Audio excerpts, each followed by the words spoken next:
6 teams remain as we head into the semi-finals for season 2024 in the AFLW. North Melbourne and Brisbane will enjoy a week off. So we see the Crows battle the Dockers and we see the Hawks battle the Power. Which 2 teams will join North Melbourne and Brisbane in next week's preliminary finals? Find out this week. Will it be the Hawks, a side who just lost to Brisbane, a side that hasn't really had a hard draw all year, and then when they come up against a good side, they lost when it mattered? Or will it be the Power, the side that's won so many games in a row, but eventually a loss has to come, am I right? The Crows, they had a tight loss against the Roos, and they'll want revenge on the Dockers, who only just scraped past the injury-riddled Bombers, another side that shouldn't have made the 8.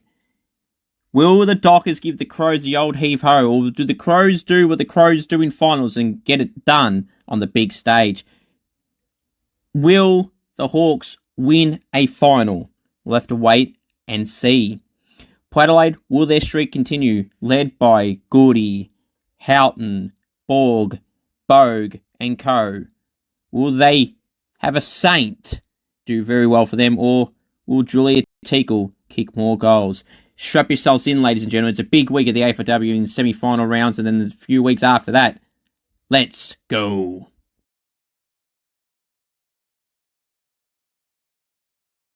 Hello, everyone, and welcome to the Scoops AFLW show. I'm your host, Scoops, the sole admin of AFL information, trade rumors, and results. If you haven't checked out my 2024 Scoops AFLW medal count, please go and check it out. It's a great count of all the Scoops medals I've done for the AFLW and AFL. I am not kidding you when I tell you this is the closest count it has ever been. If you don't want to know who's won and you want to watch a video, go and do so now. But for the next 10 seconds or 30 seconds, please fast forward. So I'm about to tell you who won. Congratulations to Mon Conti, Jazz Garner, Ash Riddell, and Ebony Marinoff for being joint winners of the Scoops AFLW medal for the second ever installment. Jazz Garner is now a 2-time Scoops medal winner. And Mon Conti, Ebony Marinoff, and Ash Riddell are all 1-time Scoops medal winners. So congratulations to Mon Conti, Ebony Marinoff, Jazz Garner, and Ash Riddell. And had Ella Roberts polled 3 votes in the last round, she would have been the 5th person to tie on 21 votes. We had Eliza West also on 18 votes. We had Mim Strom on 15 votes as well with Laura Garner. So that was the top part of the Scoops medal count. Great night and a great count to be a part of. So if you haven't checked it out and you want to, please go and do so. We greatly appreciate it. Righto. What a round of the games it was for the semi-finals. Sorry, the semi-finals of this week, Scoops. And the qualifying finals and elimination finals were in the first round. The Bombers are gone, like I told you they would. And the Tigers are unfortunately gone as well. Port Adelaide and Fremantle go to semi-final games away. North Melbourne and Brisbane get the week off and host preliminary finals next week and have this week off. And Hawthorn and Adelaide, who lost this week in their qualifying finals, will get home semi-finals and a second chance. Adelaide v Fremantle on Saturday afternoon, 3:35 Vic time. Very strange time. And 7:30 Victorian time for Hawthorn and Port Adelaide at Icon Park. Adelaide Freo is at Norwood Oval. So if you haven't subscribed to this channel, we'd greatly appreciate it. If you know any AFLW players, any up-and-coming draftees, or any state league players, and you'd like to send them on the podcast in a goal kicking challenge and or interview, please do send me a message and we'll try to get something sorted. If you'd like to be a co-host on one of these podcast episodes, or just do videos that I do randomly, like a power ranking video or anything like that, and you would like to be a part of it, please do let me know. And send me a message on Instagram, AFL Info Live, or on Facebook, AFL Information, Trade Rumors and Results.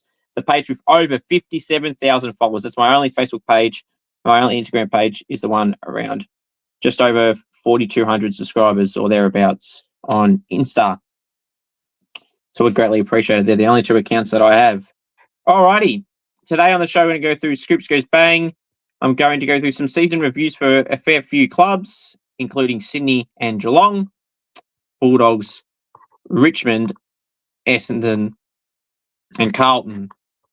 So I'll go through those clubs today. Last week I went through St Kilda, Collingwood, and West Coast, and I'll just go through the clubs that I just mentioned for this week. And some trade talk. There was some trade news late last week. Some surprises, some out of nowhere, which I will go through on the show today as well. So yeah. Alrighty. Let's start off with the world famous segment, Scoops Goes Bang. It's fan engagement again. You know, might be a broken record, but until it gets done, it's going to keep getting mentioned. And the umpiring as well. The umpiring was poor on the weekend. In particular, the Hawthorn game, the umpiring was very bad in that game, and the North game for that matter. So the umpiring this round has been very poor, and I saw a lot of the Port fans were upset and at the umps. And Richmond fans were upset with it as well. So clearly, the umpiring hasn't been up to scratch this round. It's just, very disappointing to see. In big games, you're meant to have the best umpires umpiring, and they're getting bad. That's not a great sign at all. Now, what's also not a great sign is the fan engagement from the clubs who have been told by the AFLW competition that fan engagement, win, loss, or draw, you stay out there for your fans. If you remember the Carlton staff member that ripped into the Carlton players that tried to walk away, and they said, no, get back. Your fans come here through thick and thin. They're here through thick and thin. Win, loss, or draw, rain, hail, or shine, they are here. So how about you go thank them for at least 5 to 10, 15 minutes? It's simply not that hard. And oh, how true he bloody was. And I haven't seen that guy since. So did they get rid of him for talking the truth? Unbelievable if that's the case. But yeah, Hawthorn. I've been to 3 or 4 Hawthorn games this year, and they haven't stopped once. And if they have, it was a very, very small amount that did. I don't care that you lost a final. I don't care that you lost. Win, loss, or draw, rain, hail, or shine, you help and support your fans and thank them for turning up. You don't crack the stands because you lost. Some clubs that are lost have done a debrief and they come straight back out 5 minutes later. You didn't do that, so don't give me no excuse. Okay? I've been saying this throughout the whole season. Brisbane and West Coast fans set the standards. Now, at the Brisbane game yesterday, every player was there for about 5 to 10 minutes. That's appreciating your fans. That's an away game, okay? Yeah, it was a final, but they've done it in Perth when I went to that Perth game. They were there for 5, 10, 15 minutes. Another away game. Brisbane are setting the standards of why they're a good, successful club. So they do everything right. And just maybe, that's why Hawthorn lost on the weekend. And also, they had an easy fixture throughout the whole season. They finally face a good side and they get beaten. Funny that as well. Brisbane just set the standards. And by the way, the McLennan Trophy thing is ridiculous. Brisbane won the AFL Premiership, and we're in the top 4 for the women's competition this year and potentially going to make another grand final. And Hawthorn, who didn't get past the second week of finals in the men's competition and potentially don't go through the second round in the women's competition, somehow won that trophy. That's how rigged that award is as well. Another award the AFL have done that's rigged. The Brownlow's rigged. The All-Australian team is rigged. The McLennan Trophy is rigged. The Rising Star is rigged. All the awards are rigged at the AFL. So why don't Brisbane win the McLennan Trophy, which is $1 million, and about $500,000 goes to the club and $250,000 goes to the men and women's competition playing group and coaching staff? How does Hawthorn deserve it? They're potentially going out in straight sets in the women's competition.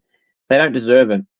Even if they win the the women's premiership, they still don't deserve it because Brisbane finished high on the ladder in both competitions combined and won the men's one, and potentially will win the women's one as well if it's not North Melbourne. So, I think it's rigged. Now, going back to fan engagement, it's just simple, okay? Respect your fans. They come for you. How about you show that you care for them? St Kilda do it poorly, and that's why they haven't gone up the ladder.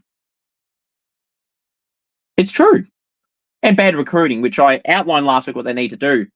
Now, they've been linked to Charlotte Bascaran from the Hawks. Great play to be linked to. Good option that would be. But look at Jazz Fleming at Hawthorn. Try and go for a Zali Goldsworthy, a Sinead Goody. Players in the midfield that you need. Players in all areas that you need. I mentioned some other names last week. Look at some players that are playing out of position at some clubs. There's some at Adelaide that I'm sure would want better midfield minutes that you could try and get out of the Crows. And Hatchard's playing forward line on the weekend, a star mid, being pushed out of that midfield. A player like Tia Charlton that can play on the wing and half forward. That should be something St Kilda should be looking at. Someone they should be looking at. There's plenty of players being linked to other clubs. Like Taylor Harris has been linked to go out, and we'll get to the trade wrap shortly. But maybe someone like Taylor Harris to support Jesse Warlaw up forward could be a good option. Bring a better defender onto Taylor Harris, helps out the players around Taylor and Jesse out, helps Jesse out, not being triple teamed all the time. And you have another target to kick to up forward. Ella Friend hasn't worked this year. So having Taylor Harris coming back from shoulder injury, maybe, just maybe, for the right price, financially and draft pick wise, could be the right move. So go back to Hawthorn and fan engagement. Lift your game is pathetic, and hopefully you don't disappoint your fans against Port Adelaide. Win, loss, or draw, rain, hail, or shine. Lift your game, pathetic. Hope you guys and girls enjoyed that edition of the world famous segment, Scoops Goes Bang. Also, if you want me on Cameo, head to cameo.com/CooperG. Want me to roast a friend, wish them a happy birthday, anything at all, cameo.com/CooperG. Alrighty. Now, let's go review those semi-finals. Sorry, the qualifying and elimination finals. The qualifying finals were the better two clashes, to no surprise. 38-31. The Crows and Roos game. Crows lost. Roos won. Marinoff was Crows' best player with, I would say, Caitlin Gould at her moments as well. Bedell was all right down in the back line. And Tia Charlton through the wing and half forward area. But for the Roos, it was Garner. Her third quarter was amazing. Riddell was really good. O'Loughlin had moments in the game. Ballarati kicked 2 goals in the third quarter, I think it was, off the top of my head. Vicky Wall had a dominant second half to the game with, I think, 6 tackles, but she had like 3 shots at goal, setting up some scoring involvements as well. Taylor Gatt had another terrific game, Gaddy. And Amy Smith kicked a goal and 17 disposals. Her third goal in her career was a nice goal, which I captured on footage on the film, which is on the channel as well. And that match day vlog, you haven't checked that out, that's out right now, so go and check that out as well. I would greatly appreciate it. So, yeah, all in all, a great win for the Roos, and they get the week off, and the Crows have to face the Dockers this week. The next game we're going to go through. The next game was on Saturday night. It was Fremantle 36 to Essendon 26. Matty Prasparkas went off with a corky in the second quarter, never came back on. Bonnie Too Good obviously didn't play this game. They had no ruck. Freo were going to kill them, and Mim Strom did do that. 20-odd disposals again, 50-something odd hit-outs, the most ever hit-outs in an AFLW game in history. Jess Allen, who she'll come up against this week, has got some other records for the most hit-outs ever in the competition as well, in the 48 range. And Mim Strom got 54 or something on the weekend. So they're two of the best ruckmen in the game right now in terms of hit-outs and just in general. So it's going to be a great contest in the ruck there this week, but we'll get to that later. But she was great, Mim Strom. And then, you know, Ashleen McCarthy did really well. Gabby O'Sullivan got the winning goal late. Overall, they just had a great win, the Dockers. The Bombers, Georgia Clark had a good season. But they overall, Georgia Nanscorn played a part as she always does, and that's why she was in my All-Australian team. Gave great recognition to her and everyone else in that team on the Scoops AFLW medal video, so go and check it out if you haven't already. But the Bombers no good, and they didn't deserve the win, albeit They were in the contest the whole way through. The next game to go through is on Sunday. It was at Icon Park. It was that clash between the Hawks and the Lions, 32-38. Great game this was to be at. You know, the swings and roundabouts in terms of the score was, you know, even in the first quarter. Hawthorn took great control in the second quarter. Lions took control through Kathy Spark, who kicked 2 goals in a row within the space of a few minutes. Put the game in Brisbane's favour. In the last quarter, Davidson got a goal to start the game in the last quarter, and Hawthorn got a few goals, put them into 7 points with a few minutes to go. Bree Conan, the skipper, took a nice muck in the last few minutes, which got them the win. And Brisbane deserved it in the second half. They were the far better side in the second half. In the first quarter was even. Hawthorn had the second quarter. So overall, Brisbane decided to get the job done, and they deserved it. Baldors has nothing to worry about with that bump. Just simply was accidental, and it was nothing in it at all. Went for the ball. Unfortunately, fell into Ainsley Kemp, and she came back on eventually as well. Kemp did as well. For Hawthorn, though, Emily Bates is probably their best player with Jazz Fleming. Her run and speed is very, you notice it very easily, and she's a key player that the Saints need to target, like I just mentioned before. Put a 5-year deal to her, and who knows, maybe it'll work and on decent money as well. For Brisbane Baldors, Davison kicked a couple in Paul Spark as well. Orla Ojawai had a good game as well. Lily Postlethwaite had a terrific game as well. About 16 disposals through the midfield, through the wing and half forward area and half back, and did really well, I thought. But yeah, the Lions got the win. The Power, big win over the Tigers in the end, 24 points, 72-48. Mon Conti played her best as she always does. Ellie Dalloway and Ailey Sheeran had good games, but unfortunately for the Tigers, it wasn't enough. The Power, through Teakle, through Houghton, through Caitlin Wendland, had some big moments in this game. Abby Dowrick as well were really good. And Ash Saint, 3 goals and 16 disposals as well. So the Power through, and unfortunately for the Tigers, their season is over. Let's preview the semi-finals. So Saturday afternoon in Adelaide at Norwood Oval, 3:35 Victorian time, we have Adelaide hosting Fremantle. I'll be tipping Adelaide in this one by 27 points. They'll win as expected, and Freo will be gone after they're just making up the numbers. The final semi-final to go through is Port Adelaide and Hawthorn. Hawthorn v Port Adelaide, technically at Icon Park, 7:30 Victorian time, Saturday night. Do Hawthorn go out in straight sets? Do the Power keep their winning streak alive? I'm going to go the Hawks in this one by 2 points. This will be the closest game of the two. It wouldn't fully shock me Port Adelaide win, but I'll be tipping the Hawks this one by 2 points. Feel like they don't want to slip 2 games in a row. And we'll see how they go. Some key matchups in both games is Allen and Strom in the ruck, as I just mentioned before, Adelaide Freo. For Hawthorn and Port Adelaide, Wales v Schultz in the ruck will be interesting. And that midfield of Dowrick, Goody and co. Against the likes of Emily Bates, Jazz Fleming, Tilly Lucas-Rod when she pushes through there, and co. Will be very interesting there. So they're my tips for this round, Hawthorn and Adelaide, which means that Hawthorn would face North Melbourne if my tips go correctly, and Adelaide would face Brisbane in Brisbane. And obviously the North game would be in Melbourne at Icon Park. All right. Now, let's go through my season reviews and trade talk, shall we? So, which one should we do first?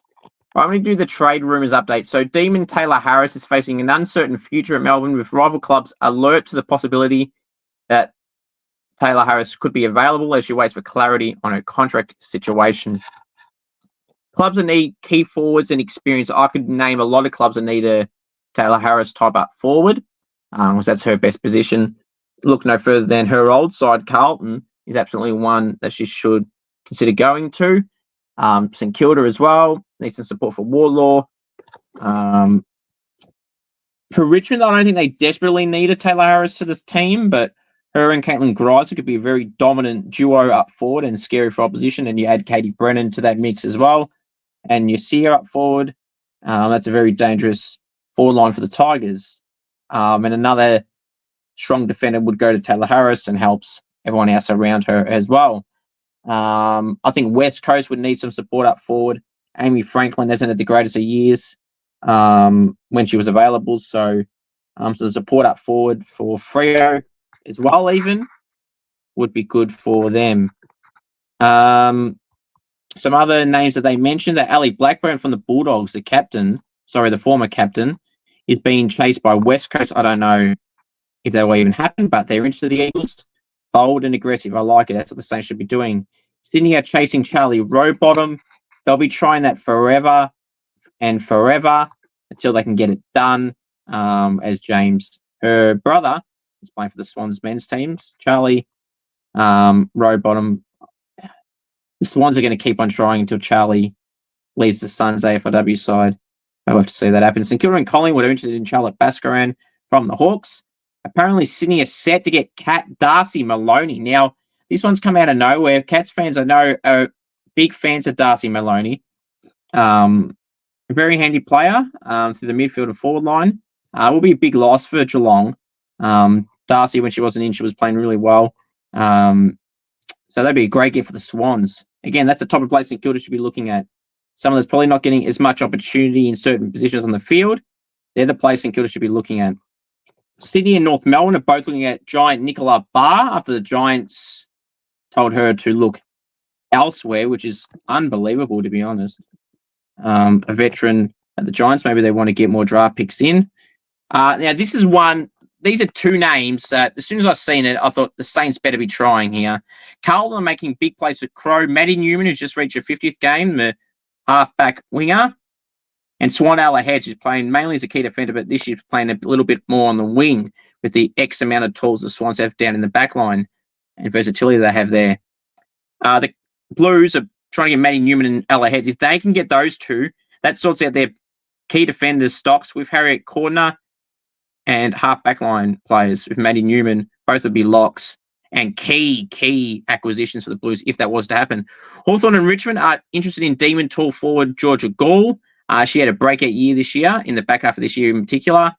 She'll be worth a punt for both those two sides. Alice Edmonds, the Dogs contracted Ruckman to the end of 2026, not to the end of this year. Has interest from Geelong, West Coast and GWS. St Kilda should be looking at Alice Edmonds, as St Kilda have no number one ruckman. They've got 3 fringe players as their rucks. And GWS are apparently set to get Dogs player Eleanor Brown. Interesting there. All right. So let's now go through my season review for clubs that I'm going to go through. Remember, I went through St Kilda, Collingwood and West Coast last episode. So if you want to check that out, go and do so. All right. So my season review. So I'm going to start off with none other than the Bombers. I feel like for the Bombers, it was a wasted season. No Bonnie too good for most. They relied on Bonnie too good and Maddie Prasparkas too much. Georgia Clark was very, very impressive down in the back line. All-Australian word of the year. Stephanie Wales in the ruck was okay, but unfortunately did a ACL the back end of the year.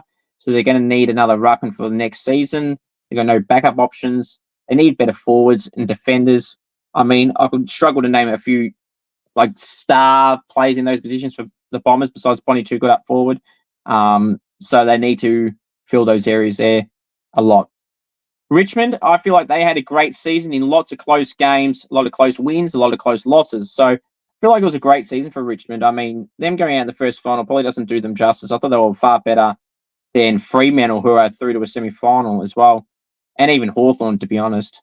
Mon Conti killed it, as she always does. It's going to win her sixth best and fairest at Richmond, which is going to be amazing. Ali Dalloway, one of the key recruits from the Giants, had a really good season in the midfield and forward line. Played a bit more up forward than I probably would have thought she would. With Ali Dalloway, Mon Conti, and Ali McKenzie, that's a dangerous midfield trio. And then Ailey Sheeran, who's a 2-time All-Australian as a half-back, played through the midfield, which kind of pushed Ali Dalloway out into the forward line a little bit more than probably first thought, but she was good nonetheless. Her teammate, Jodie Hicks, who came from the Giants as well, had some moments throughout the year.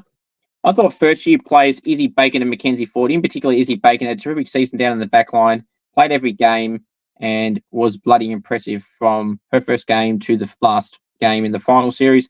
And Mackenzie Ford definitely had some highlights throughout the year, playing up in the forward line, including her debut goal against the Power.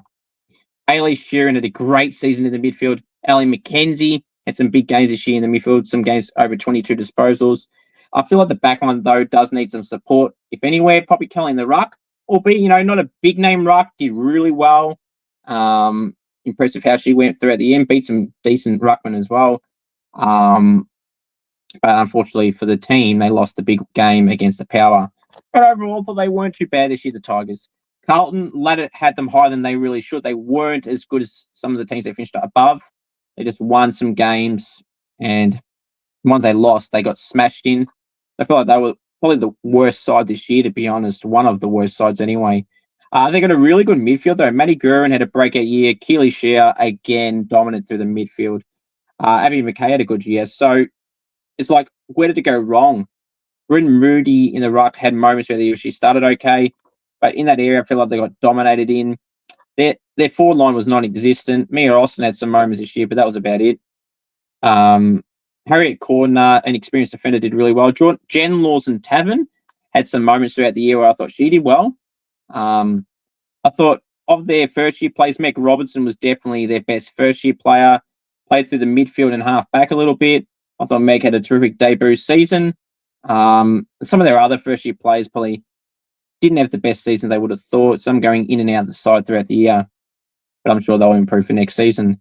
Some of their traded-in players, like Celine Moody and Yaz Dersma, I feel like didn't really work this year when they did play. Both were dropped throughout the season. Yaz didn't get a game for a few games from the start of the season. Celine Moody was out of the side a few times, just getting dropped. And I don't feel like either probably lived up to the standards that they would have expected, and I'm sure they would admit that themselves. The changes is needed badly in that back line to support Harriet Cordner and Jen Lawson Tappan. If they bring in Ella Heads and Maddie Newman, that back line looks very, very dangerous all of a sudden. Geelong, I feel like they were the best team out of the 8 this year. A lot of the games they lost, it was 1 quarter lapses, even as far as 10-minute lapses, that cost them multiple games. The Richmond game, the Freo game, the Hawthorn game, just to name a few, and the Brisbane game. So that's 4 wins right there they could have had and should have had, but they didn't. So they cost themselves the 8. They definitely were the best team outside the 8. Georgie Pasparkas played her role this year for the most part. Michaela Bowen off the wing and half forward was terrific. Aisling Maloney, the equal leading goalkeeper with Tay Smith, 21 goals, was fantastic. They need more ruck support badly. They got experienced players in there that probably they don't want to use in that position, if we're being brutally honest. They need to recruit a good ruckman, and that might help them catapult back in the top 4 as they were the previous year when they made a preliminary final and lost by a point to Brisbane, which they feel like they were robbed in. I say otherwise. They need more forward options for Aisling Maloney. I understand that Chloe Shear, a good forward for them last year, didn't play and doesn't help. But still, even with those two, they need more support up forward. 2 more teams to go through today. Sydney, I feel like they got a good team. They got a good list. They just didn't fire a shot for most of the year, which is really disappointing. Upset losses to Essendon and the Bulldogs don't help at all in a close game against the Giants. So the Bombers game and the Dogs game, they definitely should have won. I'm sure the coach, Scotty Gowans, was not happy with that. I feel like they're a lot better than they showed. BT, Brenna Tarrant had a great year down back, along with Laura Gardner in the midfield. When she played, she was terrific, averaging about 27 disposals this year. For Lucy McAvoy, the co-captain, did terrific this year in the back line. Did a great goal against the Bombers, which almost won them the game late with Ella Heads. They managed a few plays at the wrong time of the season, I feel, in particular those Essendon and Bulldogs games. Montana Ham was managed a little bit. Brenna Tarrant was. Maddie Collier was. There was a few others. There was like 4 plays managed in one of those 2 games. I feel like that was probably too much. They missed their star ruck, Nellie Morfitt, young ruck, for most of the year, and that doesn't help. Plus, playing players like Lexi Hamilton and Giselle Davies as their main rucks for the majority of the year probably wasn't their ideal plan. Have those girls play as more key defenders and key forwards that would help, especially with no Montana Ham as well. Cynthia Hamilton played a different role a little bit in the back end of the year, playing a bit through the midfield, a bit more than she has in previous seasons. I thought she had some really good games in there. She had probably had games where she had 22 odd disposals, kicked a goal or 2. I think there was one game she kicked 2 goals and 22 disposals. So Cynthia Hamilton has shown some flexibility in her game in terms of playing through the midfield and up forward as well. First year player Holly Cooper, I thought stood out for the most part. Playing up forward, being an inside player as well. I thought in particular at the start of her games, she did really, really well. Overall, as a team, though, they need to be way better than what they've shown. They're very capable of that. They won a final in their second ever season last year after not winning a game, their first ever season in the competition. So the Swans will do better next year. And if they do not want to lose Ella Heads, that'd be a huge blow. And I'm sure Scotty will not want to lose Ella Heads. If they do lose Ella Heads, they'll bring in Darcy Maloney, more than likely, apparently. But then they would need some cover for Ella Heads because she's a great player and she would be missed for sure if she goes out of the team. And finally, the Western Bulldogs. I feel like they started very slow. They improved the longer it went. They had some close losses, some close wins against the Saints by 1 point, the Swans by under a goal. So they had some good wins in the back end of the season. The Fremantle game, they weren't disgraced as well, albeit Freo kicked 4-11 in that game, in the last game of the season. I thought Lauren Orenz, one of their recruits down in the back line as a key defender, did really well before an injury in the middle part of the season. Elaine Grigg was the best of the draftees for sure. Decent debut season with her tackling pressure. 2 goals in her debut season, but her tackling pressure was very, very noticeable, and she did really, really well. Griggy did. Ellie Blackburn was done early in the season. That didn't help, but Isabel Pritchard and Jess Fitzgerald stepped up in their roles in the midfield, especially Pritchard, very, very dominant. 2 of their other recruits, Jazz Smith and Annalee McKee, definitely had their moments of the year where they were very, very important. In particular, Jazz had some moments throughout the season where she was pretty consistent, playing as a small forward, even pushing on the wing in the back half of the season, playing a few positions. Very important for a lot of players this season because if you're not going well in one, it's good to have that versatility, and obviously Jazz has shown that and will progress into next season as well. And Annalee McKee has some big moments in some games where she was dropped in and out of times throughout the season. But the game at Icon Park for the Bulldogs where they won against, I think it was Carlton, she was very, very good in that game as well. Kicked a few important goals throughout the season, did Annalee McKee. I believe she kicked their first ever goal for the season as well, off the top of my head as well. Westo, the number 1 draft pick, in and out the side through being managed, and some little ankle injuries and everything like that. It wasn't a great debut season for her. She kicked a debut goal against the Pies, which was great to see, but I'm sure Westo will say the same. She feel like probably wasn't her best season to date, and she'll want to get better in the next season. They won more games than they were expected. The new coach Tam hired at the club, I feel like they'd be pretty impressed with how they went, considering they probably weren't expected to win many games at all. So the Bulldogs probably overachieved this year, and I'm sure it'll put them into good stead going into next season. All right. My final thoughts are simply this. You want me on Cameo, head to cameo.com/CooperG. Want me to roast a friend, wish someone a birthday, anything at all, cameo.com/CooperG. If you know any AFLW players, any up-and-coming draftees, or any State League players, and you would like to see them on my podcast in a Goal King Challenge and or interview, please do send me a message and we'll try and get something sorted. Thank you for watching this episode. Until the next video, take care and go Suns.